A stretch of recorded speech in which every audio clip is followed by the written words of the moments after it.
ಭಾರತೀಯ ಜನತಾ ಪಕ್ಷದಲ್ಲಿ ಪ್ರಹ್ಲಾದ್ ಜೋಶಿ ನೇತೃತ್ವದಲ್ಲಿ ಸಂಧಾನ ಸಭೆ ನಡೀತಿರ್ತಕ್ಕಂಥದ್ದು. ವಿಪಕ್ಷ ನಾಯಕರ ಒಂದು ಕತೆ, ಅಲ್ಲಿ ಅಧ್ಯಕ್ಷರ ಒಂದು ಕತೆ. ಇವತ್ತು RSS ಒಂದು ಸಮನ್ವಯ ಬೈಠಕನ್ನು ಇಟ್ಕೊಂಡಿರ್ತಕ್ಕಂಥ ಅದು ಒಂದು ಭಾಗ, ಅದು ಅವ್ರ ಮನೆ ತಟ್ಟೆಯಲ್ಲಿ ಬಿದ್ದಿರ್ತಕ್ಕಂಥದ್ದು. ಈಗ ನಿಮ್ಮ ತಟ್ಟೆ ಪರಿಸ್ಥಿತಿ ಏನು? ಯಾಕಂತ ಹೇಳಿದ್ರೆ ನಿಮ್ಮಂಥ ನಿಷ್ಠಾವಂತ ಕಾರ್ಯಕರ್ತರು, ಕೆಲಸಗಾರರಿಗೆ ಪಕ್ಷದೊಳಗೆ ನಡೀತಕ್ಕಂಥ ಡೆವಲಪ್ಮೆಂಟ್ ಇದೆಯಲ್ಲ, ಅದು ಎಲ್ಲ ಒಂದು ಕಡೆ ನಿಮ್ಮಂಥವ್ರಿಗೆ ನೋವಾಗಲ್ವಾ?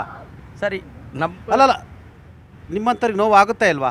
ನಮಗೆ ಒಬ್ಬ ಹಿರಿಯ ಶಾಸಕ ನೇರವಾಗಿ ಆರೋಪವನ್ನು ಮಾಡ್ತಾರೆ ನಿಮ್ಮ ಜಮೀರ್ ಅಹಮದ್ ರವರ ಇಲಾಖೆ ಮೇಲೆ. ಹಣ ಏನ್ರಿ, ಮನೆಗೆ 10,000 ತಗೊಳ್ತೀರಾ ಅಂತ ಹೇಳಿದ್ರೆ ಏನು ವ್ಯವಸ್ಥೆ ಸರ್ ಇದು? ಬಡವ್ರ ಕತೆ ಏನು ಸರ್ ಇದು? ಯಾರು ಪ್ರಶ್ನೆ ಮಾಡೋರು? ಏನು ಕತೆ? ಎಲ್ಲದಕ್ಕೂ ಭ್ರಷ್ಟಾಚಾರ, ಹುಟ್ಟ ಮಗುವಿಂದ ಹಿಡಿದು ಸಾಯ ಚಟ್ಟವರೆಗೂ ಕೂಡ ಭ್ರಷ್ಟಾಚಾರ ಆದರೆ ಈ ದೇಶದ ವ್ಯವಸ್ಥೆ ಏನು? ಜನ ಯಾವಾಗ ದಂಗೆ ಹೇಳ್ತಾರೆ ಅನ್ನೋ ಪರಿಸ್ಥಿತಿ ನಿರ್ಮಾಣ ಆಗಿದೆ ಈ ಇಡೀ ದೇಶದಲ್ಲಿ. ನಾನು ಹೇಳ್ತಿರ್ತದ್ದು. ಸರಿ, ನಿಮ್ಮ ಮಾತಿಗೆ ನಾನು ಉತ್ತರ ಕೊಡ್ತೀನಿ. ಈಗ ಅವರು ಆರೋಪ ಮಾಡಿರೋದು ಯಾರ ಮೇಲೆ? ಒಬ್ಬ ಅಧಿಕಾರಿ ಮೇಲೆ. ನೋ, ಡಿಪಾರ್ಟ್ಮೆಂಟ್ ಯಾರು ಮೇಲೆ? ಅದು ನೀವು ಸ್ಪಷ್ಟವಾಗಿ ಹೇಳಿದ್ದಾರೆ, ಅಧಿಕಾರಿ ಮೇಲೆ ಅವರು ಆರೋಪ ಮಾಡಿರೋದು. ಒಂದು ನಿಮಿಷ ಅಧಿಕಾರಿಗಳು ಆರೋಪ ಮಾಡಿದಾರೆ ಅಂತ ಹೇಳಿದ್ರೆ ನಿಮ್ಮ ಇಲಾಖೆ ಮಿನಿಸ್ಟ್ರು ರಾಜೀನಾಮೆ ಕೊಟ್ಟು ಬರಬೇಕಂದ್ರೆ ಅವರ ಇಲಾಖೆ ಅಧಿಕಾರಿಗಳ ಲಂಚ ತಗೊಳ್ಳಕ್ಕೆ, ಭ್ರಷ್ಟಾಚಾರ ಮಾಡಲಿಕ್ಕೆ ಅವಕಾಶವನ್ನು ಕೊಟ್ಟಿದ್ದಾರೆ. ಇವರು ಕಂಟ್ರೋಲ್ ಇಲ್ಲ ಅಂತ ಹೇಳಿದ್ರೆ ಇವರು ಕೂಡ ಮಹಾನ್ ಭ್ರಷ್ಟ ಇರ್ತಾರೆ ಅನ್ನೋದು ಸಾಕ್ಷಿ ಇದು. ಪ್ರೆಸ್ ಮೀಟ್ ಮಾಡಿದ್ದಾರೆ, ಕ್ಲಿಯರ್ಲಿ ಹೇಳಿದ್ದಾರೆ, ಅದರಲ್ಲಿ ನಮ್ಮ ಹಸ್ತಕ್ಷೇಪ ಏನೂ ಇಲ್ಲ. ಅದರಲ್ಲಿ ಏನಾದರೂ ಇದ್ದರೆ ನಾನು ಆನ್ ದ ಸ್ಪಾಟ್ ರಾಜೀನಾಮೆ ಕೊಡ್ತೀನಿ ಅಂತ ಹೇಳಿದ್ದಾರೆ, ಕ್ಲಿಯರ್ಲಿ ಹೇಳಿದ್ದಾರೆ ಮಿನಿಸ್ಟ್ರು. ಗೊತ್ತಾಯ್ತಾ? ಅದನ್ನು ಅವ್ರಿಗೆ ಗೊತ್ತಿಲ್ಲ. ಅವ್ರು ಹೇಳ್ತಾರೆ ನಮ್ಮನೆ ತೊಟ್ಟೆಯಲ್ಲಿ ಇಲಿ ಇದೆ, ನಿಮ್ಮನೆ ತಟ್ಟೆಯಲ್ಲಿ ಹೆಗಡ ಇದೆ ಅಂತ. ಅವ್ರ ಮನೆ ತಟ್ಟೆಯಲ್ಲಿ ಹಂದಿ ಬಿದ್ದಿದೆ, ಅದು ಗೊತ್ತಾಗ್ತಿಲ್ಲ ಅವ್ರಿಗೆ. ಯಾಕಂದರೆ ಅವ್ರ ಅವರೇ ಪಕ್ಷದ ಮಿನಿಸ್ಟರ್ ಆಗಿದ್ದಂಥವ್ರು ಯತ್ನಾಳ್ ಅವರು ನಿಂತ್ಕೊಂಡು ಹೇಳ್ತಾರೆ ಯಡಿಯೂರಪ್ಪ ಸತ್ರ ದೇಶಕ್ಕೆ ಒಳ್ಳೇದಾಗುತ್ತೆ ಅಂತಾರೆ. ಇವ್ರು ಹೇಳ್ತಾರೆ ಮೋದಿ ಅವರು ದೇಶದ ಪರ ಅಂತ. ಮಣಿಪುರ ಹತ್ತಿ ಉರಿತಾ ಇದ್ದಾರೆ, ಒಂದ್ಸಲ ಹೋಗಿದ್ದಾರೆ ಮೋದಿ? ಮಣಿಪುರ ಹತ್ತಿ ಉರಿತಾ ಇದೆ, ಈಗ ಒಂದ್ಸಲ ಹೋಗಿ ಭೇಟಿ ಕೊಟ್ಟಿದ್ದಾರಾ? ಅದಕ್ಕೆ ಸೌಹಾರ್ದತೆ ಇಲ್ಲ ಅವ್ರಿಗೆ. ಅಲ್ಲಿ ಹೋಗಿ ಜನರ ಪರವಾಗಿ ನಿಂತ್ಕೊಂಡು ಜನರಿಗೆ ಏನು ಒಳ್ಳೇದು ಮಾಡಬೇಕು ಅದ್ರ ಬಗ್ಗೆ ಅವ್ರಿಗೆ ಜ್ಞಾನ ಇಲ್ಲ. ಅದು ಬಿಟ್ಬಿಟ್ಟು ಬಂದು ಮಾತಾಡ್ತಿದ್ರೆ ಕಾಂಗ್ರೆಸ್ ಪಕ್ಷ, ಮುಸಲ್ಮಾನರು, ಅದು ಬಿಟ್ಟರೆ ಬೇರೆ ಏನು ಗೊತ್ತಿಲ್ಲ ಅವ್ರಿಗೆ. ಅದು ಬಿಟ್ಟರೆ ಬೇರೆ ಏನು ಮಾತಾಡಕ್ಕೆ ಬರಲ್ಲ ಅವ್ರಿಗೆ. ಏನು ಮಾತಾಡಿದ್ರೆ ಮುಸಲ್ಮಾನರು ಹಿಂಗೆ ಮಾಡಿದ್ರು, ಮುಸಲ್ಮಾನರು ಹಂಗೆ ಮಾಡಿದ್ರು. ಮೊದಲು ಇವರು ಮೋದಿ ಹೆಸರು ಹೇಳ್ಕೊಂಡು ರಾಜಕೀಯ ಮಾಡೋದನ್ನ ಬಿಡಬೇಕು ಸರ್. ಈಗ 5 ಕಾಂಗ್ರೆಸ್ ಕೊಟ್ಟಿರೋಂಥ ಯೋಜನೆಗಳು ಏನಿದಾವೆ ಇವತ್ತು ಹಳ್ಳಿಗೆ ಬಂದು ನೋಡಲಿ ಸರ್. ಇವರು ಡೆಲ್ಲಿ ಬಗ್ಗೆ ಹೇಳ್ತಾರೆ, ದೇಶದ ಬಗ್ಗೆ ಹೇಳ್ತಾರೆ. ಇವತ್ತು ಹಳ್ಳಿಗೆ ಬಂದು ನೋಡಿ. ಇವತ್ತು ಹಳ್ಳಿಗಳು ಸೇರ್ಕೊಂಡು ಇವತ್ತು ರಾಜ್ಯ ಆಗಿರೋದು, ದೇಶ ಆಗಿರೋದು. ಇವತ್ತು ನಾನು ಒಬ್ಬ ಕೌನ್ಸಿಲರ್ ಸರ್. ನಾನು ಕಾಂಗ್ರೆಸ್ ಬಿ ಫಾರಂ ತಗೊಂಡು ನಾನು ಇವತ್ತು ಕೌನ್ಸಿಲರ್ ಆಗಿರೋದು ಸರ್. ನಾನು ಇವತ್ತು ನನಗೆ ರಿಸರ್ವೇಷನ್ ಕೊಟ್ಟಿರೋದ್ರಿಂದ ಇವತ್ತು ಕಾಂಗ್ರೆಸ್ ರಿಸರ್ವೇಷನ್ ಕೊಟ್ಟಿರೋದ್ರಿಂದ ಇವತ್ತು ಸಾಮಾನ್ಯ ಬದುಕಿದೆ.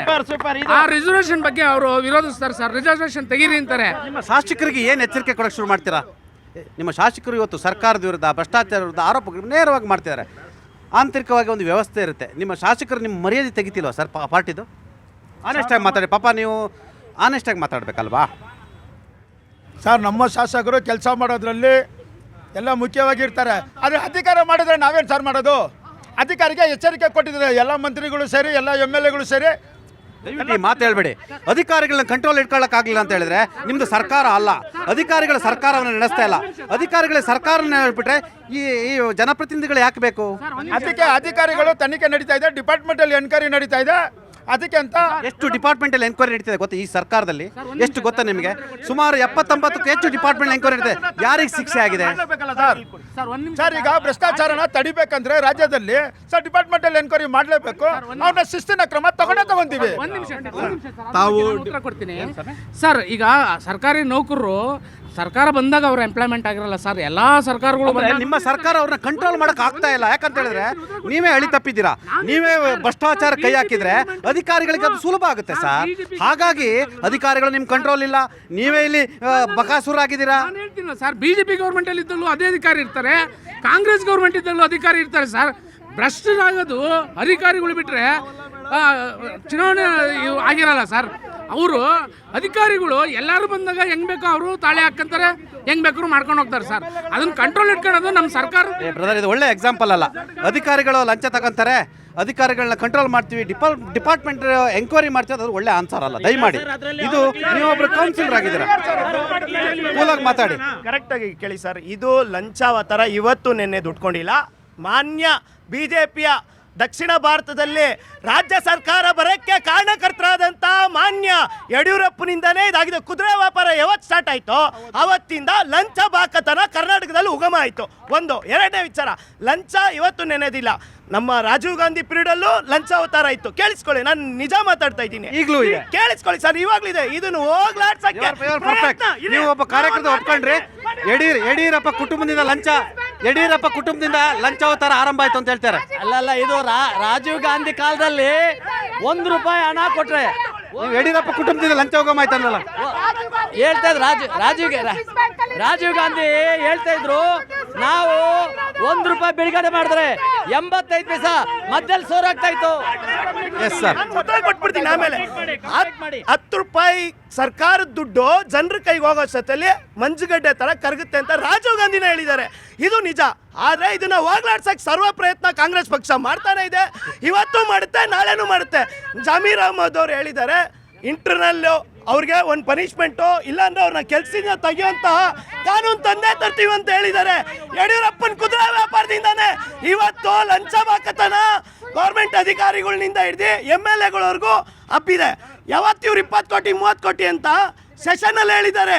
ಸೆಷನಲ್ಲಿ JDS ಸರ್ಕಾರ ಉಳಿಸುವಾಗ ಸಾಬೀತಾಗಿದೆ. ನಿಮಗೆ ಗೊತ್ತು, ಮಾಧ್ಯಮದಲ್ಲಿದೆ ಇದು. ಶರವಣ ಅವರೇ, ಸೆಪ್ಟೆಂಬರ್ನಲ್ಲಿ ಅಂಥದ್ದೇನು ಕ್ರಾಂತಿ ನಡೀತಾ ಇದೆ ನಿಮ್ಮ ಕಾಂಗ್ರೆಸ್ ಪಾರ್ಟಿಯಲ್ಲಿ? ಒಬ್ಬ ಜವಾಬ್ದಾರಿತದ ಸಚಿವರು ಹೇಳ್ತಾರೆ ಸೆಪ್ಟೆಂಬರ್ನಲ್ಲಿ ಕ್ರಾಂತಿ ಆಗುತ್ತೆ ಅಂತ. ಹಂಗಾದ್ರೆ ಸರ್ಕಾರ ಬಿದ್ದೋಗುತ್ತಾ, ಅಥವಾ ಪಾರ್ಟಿ ಅಧ್ಯಕ್ಷರು ಬದಲಾಗ್ತಾರಾ, ಅಥವಾ ಮುಖ್ಯಮಂತ್ರಿ ಬದಲಾಗ್ತಾರಾ, ಅನೇಕ ಸಚಿವರ ತಲೆದಂಡಾಗುತ್ತಾ, ಏನೋ ಒಂದು ಆ್ಯಪನ್ಸ್ ನಡೀತಿರ್ಬೋದಲ್ಲ, ಬಹುಶಃ ನಿಮಗೂ ಮಾಹಿತಿ ಇರುತ್ತೆ.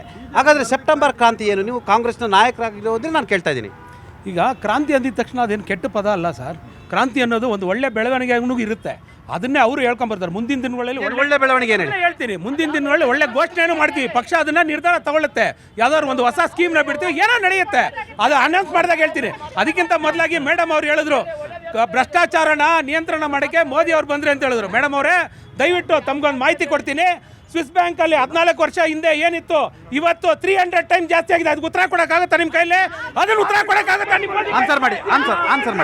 ಕೋರ್ಟಲ್ಲಿದೆ, ಯಾಕಿದೆ, ಎಲ್ಲಿಂದ ಬಂತು? 70 ವರ್ಷದಿಂದ ಅಂತ ಕೇಳಿ ಕ್ವಶ್ಚನ್ ಮಾಡಿ. 300 ಪಟ್ಟು, 1 ಪಟ್ಟು 2 ಪಟ್ಟು ಅಲ್ಲ, 300 ಪಟ್ಟು ಜಾಸ್ತಿ ಆಗಿದೆ. ಅದನ್ನೇ ಇರೀರಿ, ಒಂದು ನಿಮಿಷ ಇರೋರೆ. ಇವಾಗ ಅದನ್ನೇ ಝೀರೋ ಅಕೌಂಟ್ ಓಪನ್ ಮಾಡಿ ₹10 ಬರ, 10ರಿಂದ ₹10 ಸೆಂಟ್ರಲ್ ಇಂದ ಇಲ್ಲಿವರೆಗೂ ₹10 ಜನರಿಗೆ ತಲುಪ್ತಾ ಇದೆ. ರಾಜೀವ್ ಗಾಂಧಿ ಇದ್ರಲ್ಲಿ ಏನು ತಲುಪ್ತಾ ಇರಲಿಲ್ಲ. ಸ್ವಿಸ್ ಬ್ಯಾಂಕ್ ಅಲ್ಲಿ ಇರ್ತಕ್ಕಂಥ ದುಡ್ಡು ಹೆಂಗೆ 300 ಪಟ್ಟು ರೈಸ್ ಆಯ್ತು? ದಯವಿಟ್ಟು ಅದಕ್ಕೆ ಉತ್ತರ ಕೊಡಿ. ಯಾಕಂತ ಹೇಳಿದ್ರೆ ತಾವುಗಳೇ 14 ವರ್ಷ ಹಿಂದೆ ಹೇಳಿದ್ರಿ ಸ್ವಿಸ್ ಬ್ಯಾಂಕ್ ಅಲ್ಲಿ ಇರ್ತಕ್ಕಂಥ ಪ್ರತಿಯೊಂದು ದುಡ್ಡನ್ನು ತಗೊಂಡ್ಬಂದು ಪ್ರತಿಯೊಬ್ಬರ ಜಾಬ್ರಿಗೆ ₹15 ಲಕ್ಷ ಕೊಡ್ತೀನಿ ಅಂತ. ಯಾವ ₹1 ಬಂದಿಲ್ಲ. ಇವತ್ತು ಅದರ ಪರಿಣಾಮ ಏನಾಗಿದೆ ಗೊತ್ತಾ? 300 ಟೈಮ್ಸ್ ರೈಸ್ ಆಗಿದೆ. ಇದಕ್ಕೆ ಹೊಣೆ ಯಾರು? ಇದಕ್ಕೆ ಉತ್ತರ ಯಾರು ಕೊಡ್ಬೇಕಂತ ಅವರೇ ಹೇಳಿ ಸ್ವಾಮಿ. ಸೆಪ್ಟೆಂಬರ್ ಕ್ರಾಂತಿ ಆಗ್ತಿದೆ. ಏನು ಹೊಸ ಸರ್ಕಾರ ಬರುತ್ತಾ? ಹೊಸ ಅಧ್ಯಕ್ಷರು ಬರ್ತಾರಾ? ಹೊಸ ಮುಖ್ಯಮಂತ್ರಿ ಬರ್ತಾರಾ? ಎಲ್ಲ ಸಚಿವರುಗಳು ಮನೆ ಹೋಗಿ ಹೊಸಬ್ರೆಲ್ಲ ಬರ್ತಾರಾ? ಆ ಕ್ರಾಂತಿಯ ಮಹತ್ವ ಏನು? ಸೆಪ್ಟೆಂಬರಲ್ಲಿ ಕಾಂಗ್ರೆಸ್ಸಿಂದ ಕ್ರಾಂತಿ ಆಗುತ್ತೆ, BJP ಅವ್ರಿಗೆ ವಾಂತಿ ಆಗುತ್ತೆ. ಯಾಕೆ ಅಂತ ಹೇಳ್ತೀನಿ. ವಂಶ ಪರಂಪರೆಯಾಗಿ ಬಂದಂಥವ್ರನ್ನ ರಾಜ್ಯಾಧ್ಯಕ್ಷರನ್ನಾಗಿ ಮಾಡ್ತಾರೆ. ನಿಮ್ದು ವಂಶ ಪಾರಂಪರ್ಯ ಪಕ್ಷನೇ. ಒಂದು ನಿಮಿಷ ಹೇಳ್ಬಿಡ್ತೀನಿ ಸರ್. ಯಾರಿಗೆ ಸಂವಿಧಾನದಲ್ಲಿ ಈ ಪದಗಳನ್ನು ಉಪಯೋಗಿಸೋಕ್ಕೆ ಬರಲ್ಲ, ಅಸಂವಿಧಾನ ಪದಗಳನ್ನ ಉಪಯೋಗಿಸುವಂಥವ್ರನ್ನ ವಿರೋಧ ಪಕ್ಷ ನಾಯಕರನ್ನ ಮಾಡ್ತಾರೆ. ಯಾರನ್ನ ಮತಾಂತರಗೊಳಿಸಿ, ಹಿಂದೂಗಳನ್ನ ಮತಾಂತರಗೊಳಿಸುವಂಥ ಫಾದರ್ ಛಲವಾದಿ ನಾರಾಯಣ ಸ್ವಾಮಿ ಅವ್ರನ್ನ ತಗೊಂಬಂದು ವಿಪಕ್ಷ ನಾಯಕನಾಗಿ ಮಾಡ್ತಾರೆ. ಹೌದು, ಮಾಡಿದ್ದಾರೆ. ಹೌದು ಸರ್. ಛಲವಾದಿ ನಾರಾಯಣ ಸ್ವಾಮಿ ಅವರು ಕ್ರೈಸ್ತ ಧರ್ಮಕ್ಕೆ ಮತಾಂತರ ಆಗಿದ್ದಾರೆ. ಛಲವಾದಿ ನಾರಾಯಣ ಸ್ವಾಮಿ ಒಬ್ಬ ಹಿಂದೂ, ಆತ ನನ್ನ ಸಂಬಂಧಿನು. ಇದೆಲ್ಲ ನಾಟಕ ಆಡ್ತಕ್ಕಂಥ ಕಾಂಗ್ರೆಸ್ ಅವರು. ಈ ನಾಟಕದ ಕಥೆಗಳನ್ನು ಹೇಳ್ತಕ್ಕಂಥದ್ದು ಡ್ಯಾಮೇಜ್ ಮಾಡ್ತಿದಾರ? ಅಲ್ಲ, ಡ್ಯಾಮೇಜ್ ಅಲ್ಲ, ಅವ್ರಿಗೆ ಬೇರೆ ಏನು ವಿಷಯಗಳಿಲ್ಲ. ಇವತ್ತು ಕ್ರಾಂತಿ ಆಗುತ್ತಲ್ಲ ಸೆಪ್ಟೆಂಬರ್ ಅಲ್ಲಿ, ಅದೇನಂತ ಹೇಳ್ಬೇಡಿ, ಪೂರ್ತಿ ಡಿಬೇಟ್ ಅವರೇ ಮಾಡಲಿ. ಪ್ಲೀಸ್, ಕ್ರಾಂತಿ ಬಗ್ಗೆ ಅವ್ರು ಕೇಳ್ತಿದ್ದಾರೆ. ಯಾರಿಗೆ ವಾಂತಿ ಆಗುತ್ತೆ ಅಂತ ಹೇಳ್ಬಿಡಿ ಪ್ಲೀಸ್. BJP ಪಾರ್ಟಿಲಿ ವಾಂತಿ ಆಗುತ್ತೆ, ಅದನ್ನ ಅವರೇ ನೋಡ್ತಾರೆ. ಆ ವಾಂತಿನ ತಡ್ಕೊಳಕ್ಕಾಗ್ದಿರಾ ಅವ್ರು ಊರು ಬಿಟ್ಟು ಹೋಗ್ತಾರೆ. ನಾನು ಇನ್ನೊಂದು ಹೇಳ್ತೀನಿ ಸರ್, ಅವರು ಒಂದು ಸುದ್ದಿ ವಾಹಿನಿ ಏನೋ ಪ್ರಸಾರ ಮಾಡುತ್ತೆ ಅಂತ ಬಾಯಿಗೆ ಬಂದಂಗೆಲ್ಲ ಮಾತಾಡಬಾರ್ದು. ನಾನು ಹೇಳ್ತೀನಿ, ನೀವು ಅಕ್ರಮ ಅನ್ನೋದಾದರೆ 1,27,00,000 ಜನಕ್ಕೆ ₹2,000 ಕೊಡ್ತಾ ಇರೋದು ಅಕ್ರಮನ? ಪ್ರೂವ್ ಮಾಡಲಿ. ನೀವು ಅಕ್ರಮ ಅನ್ನೋದಾದರೆ 1,60,00,000 ಜನಗಳಿಗೆ ಗೃಹಲಕ್ಷ್ಮಿ ಯೋಜನೆಯಡಿ ಫಲಾನುಭವಿಗಳಾಗಿದ್ದಾರೆ, ಅದು ಅಕ್ರಮನ? ಪ್ರೂವ್ ಮಾಡಲಿ. 2 ಕೋಟಿ ಮಹಿಳೆಯರು ಬಸ್ಸಲ್ಲಿ ಓಡಾಡ್ತಿದ್ದಾರೆ, ಅದು ಅಕ್ರಮನ? ಪ್ರೂವ್ ಮಾಡಲಿ. 2 ಕೋಟಿ ನಿರುದ್ಯೋಗಿಗಳಿಗೆ ನಾವು ಯುವ ನಿಧಿ ಪ್ರಕಾರ ಅವ್ರಿಗೆ ದುಡ್ಡು ಕೊಡ್ತಾ ಇದೀವಿ, ಅದು ಅಕ್ರಮನ? ಒಂದು ನಿಮಿಷ ನಾನು ಹೇಳ್ಬಿಡ್ತೀನಿ. ಅಕ್ರಮ ಅವ್ರಿಗೆ ನಾನು ಹೇಳ್ತೀನಿ ಸರ್. ನಾವು ವಿರೋಧ ಪಕ್ಷದಲ್ಲಿದ್ದಾಗ BJP-ಯವ್ರು ಮಾಡಿದಂಥ ಅಕ್ರಮಗಳನ್ನ ಬಯಲಿಗೆಳೆದು ಅವರು ಸಾಲು ರಾಜೀನಾಮೆಗಳನ್ನ ನಾವು ಕೊಡಿಸಿದ್ವಿ. ಅವ್ರನ್ನ ಅದನ್ನ ತಡ್ಕೊಳಕ್ಕಾಗ್ತಿಲ್ಲವ. ನಾವು ಇವರದೇ ಸರ್ಕಾರ ಇದ್ದಂಥ ಸಂದರ್ಭದಲ್ಲಿ ಗಣಿ ಹಗರಣ ಮುನ್ನೆಲೆಗೆ ಬಂತು. ಸಿದ್ದರಾಮಯ್ಯನವರು ಬೆಂಗಳೂರಿನಿಂದ 316 ಕಿಲೋಮೀಟರ್ ಬಳ್ಳಾರಿಗೆ ಗಣಿ ಹೋರಾಟದ ಮುಖಾಂತರ ಪಾದಯಾತ್ರೆ ಮುಖಾಂತರ ಅವತ್ತಿನ ಮುಖ್ಯಮಂತ್ರಿ ಹುದ್ದೆಗೆ ಇರಿದ್ರು. ಕಾಂಗ್ರೆಸ್ ಸರ್ಕಾರ ಬಂತು. ನಂತರ ಅನೇಕ ತನಿಖೆಗಳಾದವು. 2016-17ರಲ್ಲಿ ಸಂಪುಟ ಉಪಸಮಿತಿಯಲ್ಲಿದ್ದಂಥ ಸಚಿವರಾದಂಥ HK ಪಾಟೀಲ್ ಒಂದು ವರದಿಯನ್ನು ಕೊಟ್ಟರು. ಸುಮಾರು 1,40,40,000 ಕೋಟಿ ರೂಪಾಯಿ ಈ ರಾಜ್ಯದ ಸಂಪತ್ತು ಲೂಟಿಯಾಗಿದೆ, ಅದನ್ನು ನಾವು ವಸೂಲಿ ಮಾಡಬೇಕಂತ ಹೇಳಿದ್ರು. ಅನೇಕ ಅಧಿಕಾರಿಗಳು ರಾಜಕಾರಣಿಗಳಿದ್ದರು. ಕೇವಲ 7% ಮಾತ್ರ ಶಿಕ್ಷೆ ಆಯಿತು. ಇನ್ನು ಉಳಿದಂಥ 90%, 93% ಇವತ್ತು ಕೂಡ ಸಂಪತ್ತಿನ ಲೂಟಿಯಾಗಿದ್ದನ್ನು ಯಾರು ಕೂಡ ಪ್ರಶ್ನೆ ಮಾಡ್ತಿಲ್ಲ. ಅವರದೇ ಸಚಿವರು HK ಪಾಟೀಲ್ ಮುಖ್ಯಮಂತ್ರಿಗಳಿಗೆ ಪತ್ರವನ್ನು ಬರೀತಾರೆ. ಅವರು ಕ್ಯಾಬಿನೆಟಲ್ಲಿ ಹೇಳ್ಬೋದು, ಮುಖ್ಯಮಂತ್ರಿಗಳಿಗೆ 1-to-1 ಮೀಟ್ ಹೇಳ್ಬೋದು. ಹಾಗಾದರೆ ಗಣಿ ಲಂಚದ ವಿರುದ್ಧ ಹೋರಾಟ ಮಾಡಿದಂಥವ್ರು, ಅಕ್ರಮ ಗಣಿಗಾರಿಕೆ ವಿರುದ್ಧ ಹೋರಾಟ ಮಾಡಿದವರು ಇವತ್ತು ಅಕ್ರಮ ಗಣಿಗಾರಿಕೆಯನ್ನು ಪರೋಕ್ಷವಾಗಿ ಬೆಂಬಲ ಕೊಟ್ಟಂತಲ್ವ ಸ್ವಾಮಿ? ಇದಕ್ಕೆ ಆನ್ಸರ್ ಮಾಡಿ, ನೀವು ದಯಮಾಡಿ ಆನ್ಸರ್ ಮಾಡಿ. ಭ್ರಷ್ಟಾಚಾರದ ಬಗ್ಗೆ ನೀವು ಉದ್ದುದ್ದ ಭಾಷಣ ಮಾಡ್ತೀರಲ್ಲ, ಇದಕ್ಕೆ ಆನ್ಸರ್ ಮಾಡಿ. ನಾನು ಆನ್ಸರ್ ಮಾಡ್ತೀನಿ ಸರ್. ನೀವು ಹೇಳಿದಂಗೆ ಮುಖ್ಯಮಂತ್ರಿ ಅವ್ರನ್ನ ಪರ್ಸನಲ್ ಆಗಿ ಮೀಟ್ ಮಾಡಿ ಅದನ್ನು ಮಾತಾಡ್ಬೋದಿತ್ತು. ಯಾವತ್ತು ರೆಕಾರ್ಡ್ಸ್ ಹೋಗ್ಬೇಕು ಸರ್. ವಿಧಾನಸೌಧದಲ್ಲಿ ಏನೇ ಇದ್ರು ರೆಕಾರ್ಡ್ಸ್ ಹೋದಾಗ ಮಾತ್ರ ಅದಕ್ಕೆ ಮನ್ನಣೆ ಮಾತ್ರ. ನೀವು ಹೇಳ್ತೀರಾ ಲಾಸ್ಟ್ ಟೈಮ್ ಕಾಂಗ್ರೆಸ್ ಸರ್ಕಾರ ಇದ್ದಾಗ ಏನು ಮಾಡಿದ್ರಿ ಅಂತ ಕೇಳ್ತಿರಲ್ಲ, ಅವಾಗ ನಾವು ತಗೊಡ್ತೀವಿ ನಾವೇನೇನು ಮಾಡಿದ್ವಿ ಅಂತ. ಜನಪರ ಕಾರ್ಯಕ್ರಮಗಳು ಮಾಡ್ತಾ ಇದ್ದೀವಿ. ನೀವೇನು ಹೇಳಿದ್ರಿ ಗಣಿ ಆಗೋಣ, ಗಣಿ ಸಂಪತ್ತು ಲೂಟಿ ಆಗಿರ್ತಂತ ಗಣಿ ಸಂಪತ್ತನ್ನ ಲೂಟಿಕೋರನ್ನ ಒದ್ದು ಒಳಗಾಗ್ತೀರಾ? ಆ ಸಂಪತ್ತಿನ ಕತೆ ಏನು ಸ್ವಾಮಿ? ಹೋರಾಟ ಮಾಡ್ತೀರಾ, ಅಧಿಕಾರಕ್ಕೆ ಬರ್ತೀರಾ, ಅಧಿಕಾರಕ್ಕೆ ಬಂದ ತಕ್ಷಣ ನೀವು ಮರ್ತೋಗ್ತೀರಾ ಅಂತ ಹೇಳಿದ್ರೆ ಅಂದ್ರೆ ನಿಮಗೆ ನೀವು ಆನ್ಸರ್ಬಲ್ ಯಾರಿಗೆ? ಈಗ ಗಣಿ ಏನು ಸರ್ 7% ಬರಕ್ಕೆ 2 ಸರ್ಕಾರಗಳು ಬೇಕಾಯ್ತಾ? 2 ವರ್ಷ ಬೇಕಾಯ್ತಾ? ಒಬ್ಬ ಜನಾರ್ದನ್ ರೆಡ್ಡಿ ಜೈಲಿಗೆ ಹೋಗಿ ಬಂದಿದ್ದಾರೆ. ಉಳಿದವ್ರ ಕತೆ ಏನು? ಅಲ್ಲಿಗೆ ಅದು ಪ್ರಾರಂಭ ಆಗಿದೆ ಅಂತ ಅರ್ಥ. ಡಿಪೆಂಡ್ ಮಾಡ್ಕೋಬೇಡಿ, ಎಲ್ಲದಕ್ಕೂ ಡಿಪೆಂಡ್ ಮಾಡ್ಕೊಳಕ್ ಅದಕ್ಕೊಂದು ನೀತಿ ನಿಯಮ ಇದೆ. ಈ ತರ ಸರ್ ನೀವು ಕೇಳಿದ ಕ್ವಶನ್ಗೆ ನಾವು ಸರ್ಕಾರಕ್ಕೆ ಒಂದು ಪತ್ರ ಬರೆದು ಮಿನಿಸ್ಟರ್ ಒಂದು ಪತ್ರ ಬರೆದಿರೋದು ಏನಕ್ಕೆ ಅಂದ್ರೆ ಅದಕ್ಕೆ ಒಂದು ಸ್ಪೆಷಲ್ ಕೋರ್ಟ್ ಮಾಡಿ ಈ ಪ್ರಕರಣಗಳನ್ನ ಸರಿತಗತಿಯಲ್ಲಿ ಪ್ರಕರಣನ ಸಾಲ್ವ್ ಮಾಡಬೇಕು ಅಂತ ಒಂದು ಹೇಳ್ತೀನಿ. ನಾನು ಅವಾಗ ಹೇಳ್ತೀನಿ ಸರ್, ವಿಶ್ವಗುರು ಅಂತ ಇಷ್ಟೆಲ್ಲ ಮಾತಾಡಿದ್ರಲ್ವಾ ಸರ್, ನಾನು ಹೇಳ್ತೀನಿ ಕಳೆದ 6 ತಿಂಗಳಲ್ಲಿ 1 ಲಕ್ಷ ಕೋಟಿ FDI ಹೋಗಿದೆ, ಯಾರು ಮಾತಾಡೋರಿಲ್ಲ. ಇದೇ 14ರಲ್ಲಿ ಅವ್ರು ಏನೇನು ಹೇಳ್ಬಂದ್ರು ಅಂತ ಎಲ್ಲ ಗೊತ್ತು. BJP ಅವ್ರಿಗೆ ಹೆಂಗಾಗಿದೆ ಗೊತ್ತಾ? ಅವ್ರ ನಾಯಕರು ಏನೇ ಹೇಳಿದ್ರು ಪಬ್ಲಿಸಿಟಿಗೋಸ್ಕರ ಹೇಳ್ತಾರೆ. ಅದನ್ನು ಸಮರ್ಥನೆ ಮಾಡ್ಕೊಳ್ಳೋಕೆ ಇವ್ರಿಗೆ ಯಾರ ಕೈಲೂ ಆಗಲ್ಲ ಸರ್. ಅವ್ರು ಏನಾದರೂ ಬಂದು ಮೋದಿ ಹೇಳಿರೋದು ಯಾವ್ದಾರು ಒಂದೇ ಒಂದು ಪ್ರೋಗ್ರಾಮ್ನ ನಾವು ಸಮರ್ಥನೆ ಮಾಡ್ಕೊಡ್ತೀವಿ ಅಂತ ಹೇಳಿ ಒಂದೇನು ಹೇಳಿದ್ರು 100 ದಿನದೊಳಗೆ ಬ್ಲ್ಯಾಕ್ ಮನಿ ತರ್ತೀವಿ ಅಂದರು, ತರಲಿಲ್ಲ. 15 ಲಕ್ಷ ಅಕೌಂಟ್ಗೆ ಹಾಕ್ತೀವಿ ಅಂದರು, ತರಲಿಲ್ಲ. 2022ಕ್ಕೆ ಗುಡಿಸಲು ಮುಕ್ತ ಭಾರತ ಮಾಡ್ತೀವಿ ಅಂದು ಮಾಡಲಿಲ್ಲ. ರೈತರಿಗೆ ದ್ವಿಗುಣ ಇನ್ಕಮ್ ಬರುವಂಥ ಕೆಲಸಗಳನ್ನ ಮಾಡ್ತೀವಿ. ನೀವು ಆನ್ಸರ್ ಮಾಡಲ್ಲ. ಗಣಿ ಸಂಪತ್ತು ಲೂಟಿಯಾಗಿದೆ. ಲೂಟಿಯಾದ ಸಂಪತ್ತನ್ನು ಕತೆ ಏನು? ಒಬ್ಬ HK ಪಾಟೀಲ್ರವರನ್ನು ಬಹಿರಂಗವಾಗಿ ಪತ್ರವನ್ನು ಬರೀತಾರೆ. ಬಹುಶಃ ಏನಾದರೂ ಸಂಪುಟ ಸರ್ಜರಿ ಅವ್ರದ್ದು ಮಂತ್ರಿಗಿರಿ ಹೋಗೋ ಚಾನ್ಸ್ ಇದೆ ಅನ್ಸುತ್ತೆ. ಈ ಮುಖಾಂತರ ಏನಾದರೂ ಪತ್ರ ಬರೆಯೋ ಮುಖಾಂತರ ತಲೆದಂಡನ ಉಳಿಸ್ಕೊಳ್ತಿದಾರಾ? ಇಲ್ಲ, ನಿಮ್ಮ ಸರ್ಕಾರದ ಉಳುಕನ್ನ ಒಬ್ಬ ಮಂತ್ರಿನೇ ಹೊರಗಾಗ್ತಾನೆ. ಅದಕ್ಕೆ ಬರ್ತೀನಿ ನಾನು.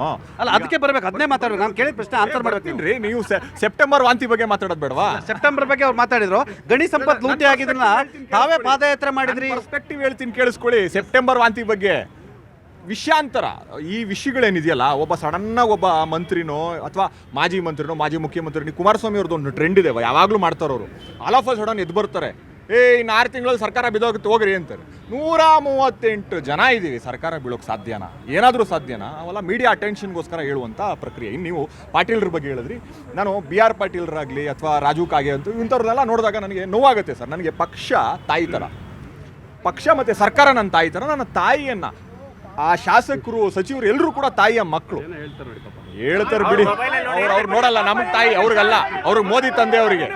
ಸೊ ನನ್ನ ಪಕ್ಷದ ಬಗ್ಗೆ ಏನೋ ಒಂದು ಆರೋಪ ಮಾಡಿದಾಗ ಅವರ ಉದ್ದೇಶದಲ್ಲಿ ಸತ್ಯಾಸತ್ಯತೆ ಇದೆ ಅಂದಾಗ ನಾವು ಒಪ್ಪೋಣ. ಅವರ ಉದ್ದೇಶದಲ್ಲಿ ದುರುದ್ದೇಶಗಳಿವೆ. ನೀವು ಪಾಟೀಲ್ರ ಬಗ್ಗೆ ನಮ್ಮ ಮೊದಲಿಂದಲೂ ಗೊತ್ತಿದೆ. ಅವ್ರಿಗೆ ಸಚಿವ ಸ್ಥಾನ ಬೇಕು ಅನ್ನೋ ಕಾರಣಕ್ಕಾಗಿ ಅವ್ರು ಮೊದಲಿಂದ ಕೂತಿದ್ದಾರೆ. ಆದ್ರಿಂದ ಅವ್ರಿಗೆ ಏನಾದರೂ ಮಾಡಿ ಮೀಡಿಯಾ ಮುಂದೆ ಇರ್ಬೇಕು. ನಾನು ವೈರಲ್ ಏನು ಸರ್ ವೈರಲ್ ಆಯಿತು? ವೈರಲ್ ಮಾಡಲಾಯಿತು ಆ ವಿಡಿಯೋ ಎಲ್ಲ ಏನಿದೆ ಕಂಟೆಂಟ್ ಅದರೊಳಗೆ? ನನ್ನ ಸ್ನೇಹಿತರೆಲ್ಲ ಉತ್ತರ ಕೊಟ್ಟರು. ಭಾಳ ಸ್ಪಷ್ಟವಾಗಿ ಹೇಳಿದ್ದಾರೆ. ಅವರು ಅಧಿಕಾರಿಗಳ ಮೇಲೆ ಆರೋಪ ಮಾಡ್ತಿದ್ದಾರೆ, ನಮ್ಮ ಸರ್ಕಾರದ ಮೇಲೆ ಆರೋಪ ಮಾಡ್ತಿಲ್ಲ ಅಂತ ಸ್ಪಷ್ಟವಾಗಿ ಹೇಳಿದ್ದಾರೆ.